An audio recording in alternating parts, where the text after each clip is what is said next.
ఈ దేశంలోనే 100 కోట్ల ప్రజలను ప్రభావితం చేయగలిగిన గద్దరన్న ఆనాటి ముఖ్యమంత్రి గారిని కలవడానికి ఆ ప్రగతి భవన్ గేట్ల ముందు ఎర్రటెండలో మండుతుంటే అక్కడ గంటల కొద్ది నిలబడితే ఈ తెలంగాణ యుద్ధ నౌక గద్దరన్నకే ప్రవేశం లేని ఆ ప్రగతి భవన్ గేట్లను ఇనుప కంచెల్ని బద్దలు కొట్టిన ప్రభుత్వం మా ప్రభుత్వం. 10 మంది ముఖ్యమంత్రులు చూసిన ఏ ముఖ్యమంత్రి చేయనటువంటి అన్యాయం, ఘోరం, అవమానపరిచినటువంటి ఏకైక ముఖ్యమంత్రి రేవంత్ రెడ్డి గారు. ఇది చాలా భరించడానికి 70 సంవత్సరాలు వచ్చాయి.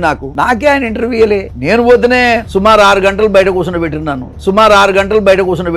సరే అయినా కూడా మాట్లాడదామని కూర్చున్నాను. ఫైనల్ గా ఆయన ఏం మాట్లాడకుండా వెళ్ళిపోయాడు. అంటే ఎంత బిజీగా ఉన్నాడు చూడు. ఆయన చాలా బిజీగా ఉన్నాడు. ఏం బిజీగా ఉన్నాడు అంటే అసలు ఇంటికాడ ఎవడన్నా వచ్చి కూర్చుంటే ఎన్ని వేల కోట్లు వచ్చిండో అది మొదలు చూస్తాడు ఆయన. దాంట్లో మన షేర్ ఎంత వస్తుంది అది ఆయన మనసులో ఉన్నటువంటి విషయం. దానికోసమే ఆయన ప్రయాణం తప్ప ప్రజల కోసం కాదు.